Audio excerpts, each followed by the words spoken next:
誰もいないみたいですよね。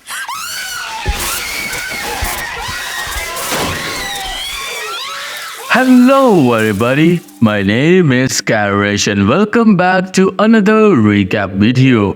Today it's something different, something really creepy. It's a Japanese horror movie, Horâ. It is based on different urban legends, and the thing is, the story of this movie does not follow any specific plot. It shows us little scary segments that are just creepy. If you're too weak to watch creepy stuff, don't watch this one. On top of that, if you're new here, then you must subscribe. It's free for you and it helps me out a lot.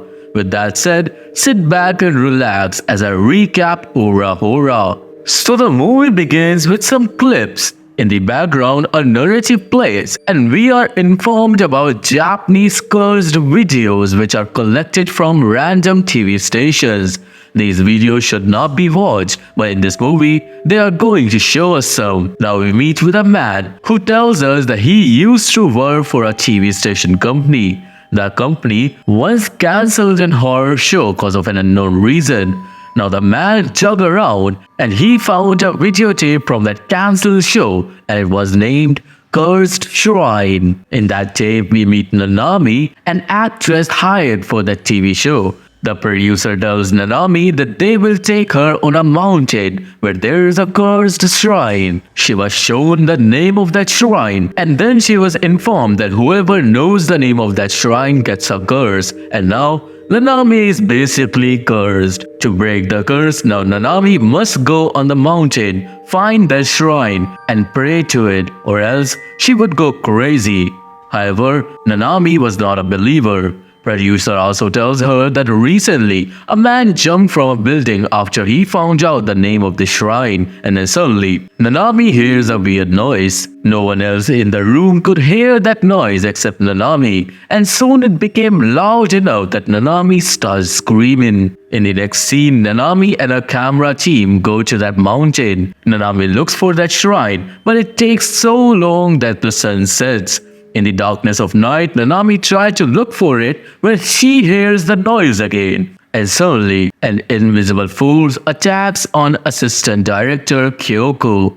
Her face gets wounded badly and she had to return home midway. The search continues, and after a long while, Nanami finally finds the shrine. Nanami talks a little about the shrine, but then she hears that voice again. She kneels and begins crying in fear.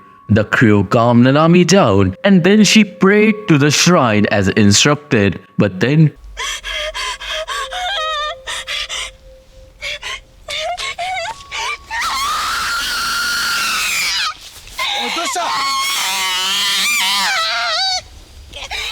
suddenly, Nanami started screaming like a maniac. Her face becomes distorted, but here in this scene when we zoom in, we can see a strange face behind the shrine looking at Nanami. What happens to Nanami remains a mystery because the TV company ended up cancelling the show. Now after this we meet a guy named Tanaka who used to work in a video company. His job was to turn old videos into digitalized version. One day, while at work, Tanaka found a nameless video, and there was something creepy inside.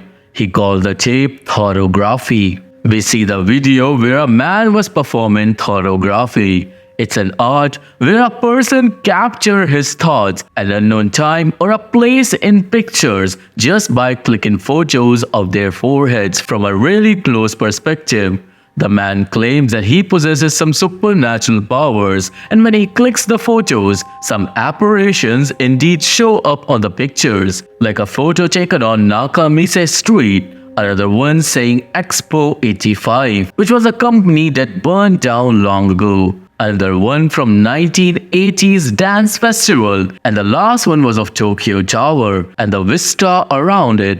So the question arises, is the man really psychic? To figure this out, the man was tested with an experiment in which the man was told to take a picture of a normal man while using his powers, and when he did that, the photo comes out a bit creepy. because the man in the photo was missing one hand and half his head. Then the psychic tried to channel his powers on a TV where he can show us something from a different country, and he was successful in that too. However, what he captured was spine shivering. The man was able to capture a white woman's unalivement. Now in the next video, which is named Spoon Bending, and it was made for a children's TV show which never aired, we see a magician named Ueki who was invited in a classroom. There Ueki does some simple magic tricks, and then a man named Tomoki arrives who has psychic powers, and he can easily bend spoons just by looking at him. Now Ueki pulls out a spoon and teacher Nanako checks that spoon for anything odd. The spoon was fine, and then Tomoki takes the spoon, focuses on it for a while, and bends it without any external force. It shocks the entire classroom, and then Tomoki picks out 5 random students for an experiment. According to Tomoki, the kids actually have better powers and they can bend spoons if they turn on their focus mode. The latter turns out to be true because 2 out of 5 students were able to bend spoons when the test began.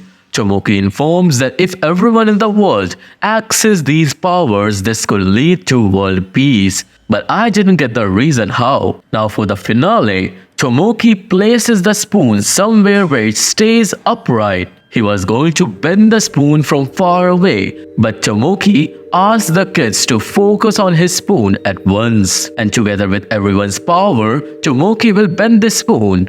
The finale begins and everyone focuses on the spoon, but then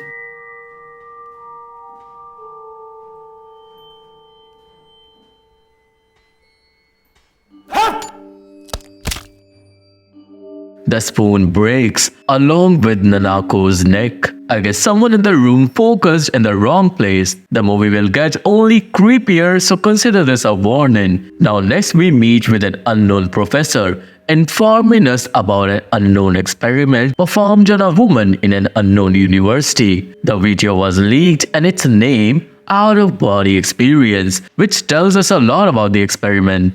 In the video, we see a woman sitting on a chair in a room. She seemed like she was drugged, and there was a dozen of researchers around her. They set a machine on her head, and then they observed her from a different room.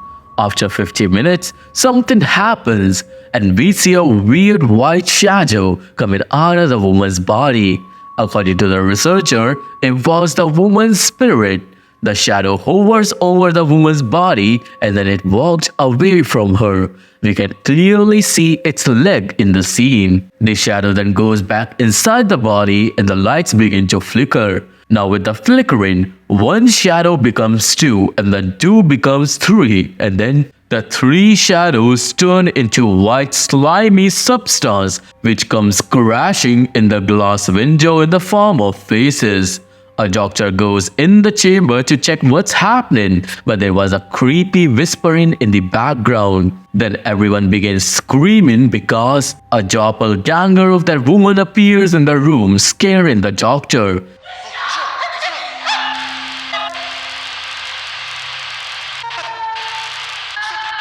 Immediately after, the woman's head explodes and the experiment fails. Scene goes on a man named Toshio who got a video from his friend named Matsuda about a bridge. There was something unusual about that bridge because every now and then someone commits unalivement there.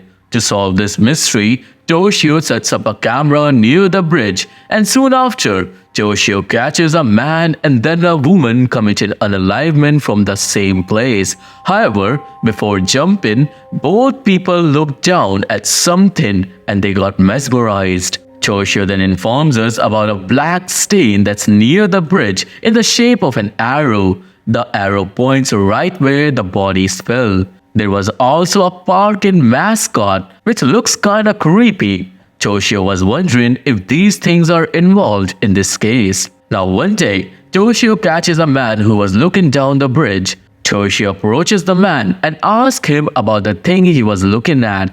Was he looking at the arrow or was he looking at the mascot? But the man gets mad and he scolds Toshio away. However, the next second, the man commits unalivement. Now after this, a few days later, Toshio finds a woman in the same situation. He runs up to save her, but he was too late, and the woman commits unalivement. Toshio instantly goes down to check on that woman, and when he reaches near the woman,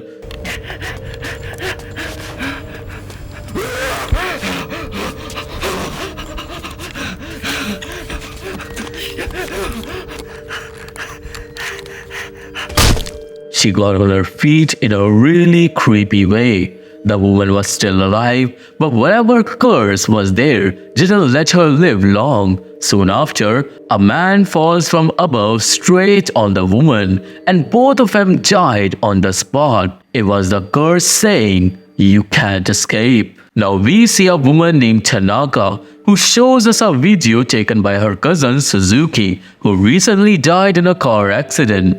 The video is called Mysterious Meatball, and some of you might have seen this one on the internet. In this video, Suzuki and his two friends were on the beach fishing when suddenly they witnessed weird creatures nearby, stuck on whatever that place is called. Those things suddenly slithered away, disappearing behind whatever that place is called. The man ran after him, cause that's what we do. However, they were unable to find him. Luckily, they see one near the shore and they go near it. It was big, round meatball type thing with a slimy body. The man plays with it, pokes it, and turns it around, revealing a slimy looking interior that looked like, you know what? The man then pours soda on it and the thing wiggles and suddenly it shoots out a white liquid before it explodes violently. In the next video, we see a model named Monomi.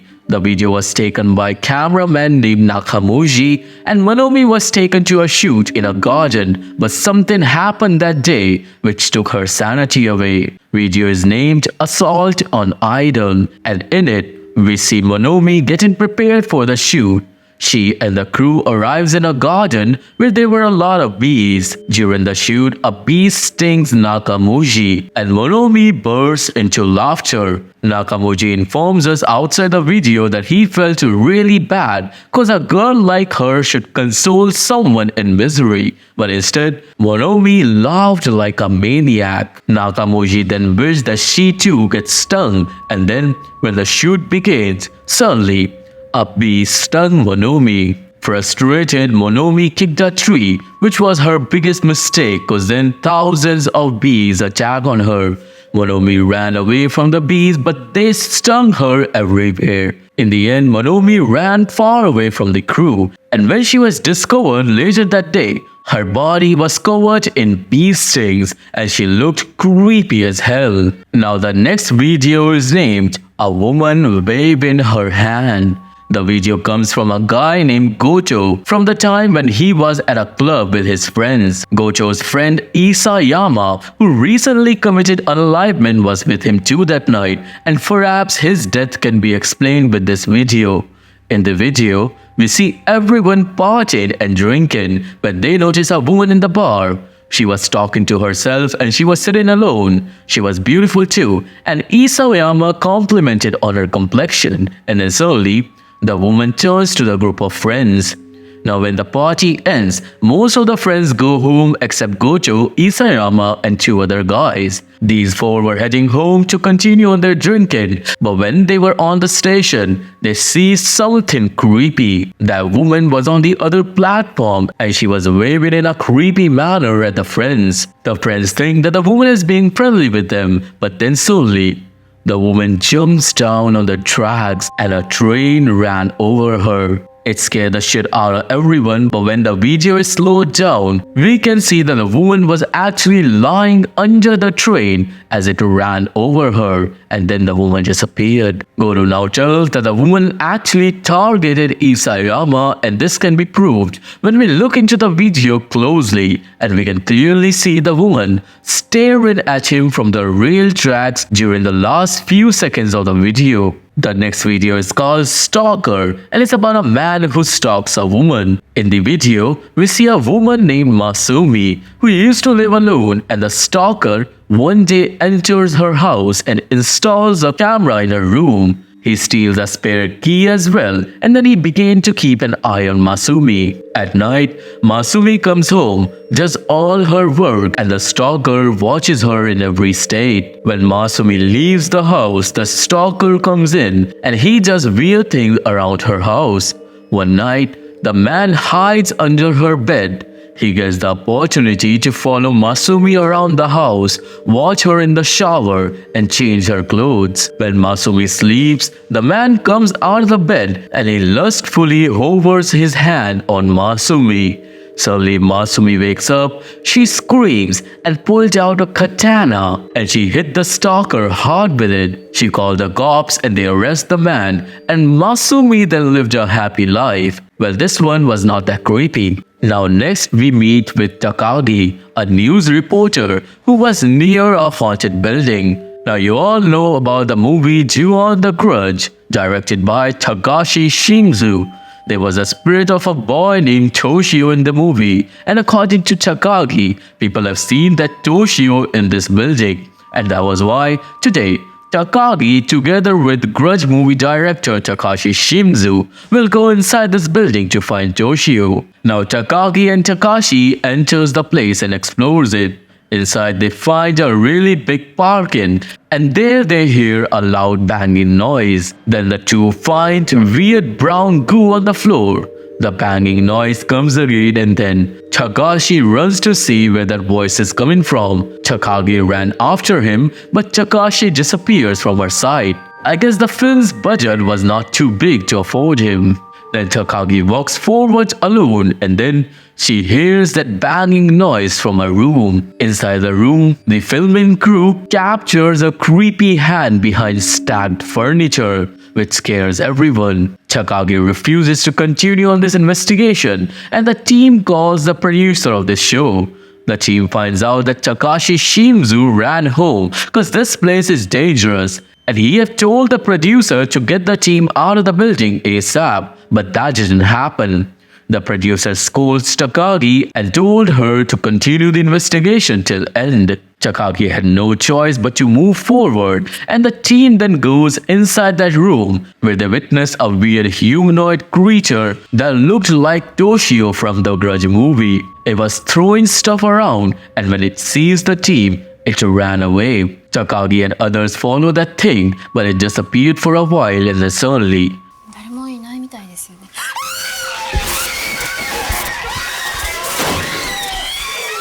the thing came back and attacked on Takagi. The thing dragged Takagi away, and then it threw up that brown goo on her. Takagi crawled away from the creature as fast as she could, but we can see that the thing looked creepy as hell. In the end, Takagi screams and the video ends without a clear indication what happens to Takagi next. Now the scene goes back to the first story when Nanami was screaming near the cursed shrine, and now her video is being watched by her friend Shizuka. She tells us that Nanami came back from the shrine and she began writing her weird messages, and her last message was a call for help. After this, Nanami stopped responding to Shizuka's messages. Now Shizuka wants to know what happened to Nanami, so now she goes to meet her parents. When she goes there, she finds out that Nanami is not missing. She's living with her parents, but her mental health is really bad. Shizuka tries talking to Nanami, but she doesn't say a word. She eats food like a maniac, and seeing her friend like that, Shizuka was speechless. She goes out of the house and she cried because initially the producer gave Shizuka the job of visiting that shrine. Now Shizuka wanted to help Nanami, so obviously now she goes to the shrine herself. At night, she gets to the shrine and she prayed for Nanami, but then one of the crew members began screaming because there was something under his foot. When Shizuka looked what it was, she was horrified to see that entity which we have seen before behind that shrine when Nanami was praying. The video ends here and we don't get to find out what happened next. Now in the next and final story, we get to meet a psychic named Shoko. The story is named Witchcraft, a Paper Doll. One day, Shoko gets a letter from a woman named Itaki, and she tells her about her daughter Saki, who's possessed and she needs help. Shoko then goes to meet with Itaki and Saki, and Itaki tells her how she listens to strange sounds and sees shadows around the house. With a bit of observation, Shoko realizes that Saki is possessed with a really powerful spirit, and that was why she prepares for an exorcism. During the exorcism, Shoko wraps Saki's waist in a red cloth, and then she locks her in a room with an incantation on her door. Then around 1 a.m., Saki begins to scream in her room, and in the living room, Shoko chants some spells as her mother cries for her daughter. The next morning, Shoko and Itaki go in her room and witness that everything was scattered around, and Saki was unconscious. She was taken to a hospital, and meanwhile Shoko stays at home and completes the ritual. We find out that there were paper dolls in that red cloth Shoko used, and now she places the doll outside of it and chants a spell. Suddenly, one of the dolls began moving in a creepy manner, and Shoko burned that doll and highlighting the spirit that possessed Saki. After the ritual, Shoko goes to the hospital and informs Itaki that her daughter is now saved. However, there was a footage from the time when Saki was screaming in her room, and now we get to see it. In the footage, we see Saki sitting on the floor, and then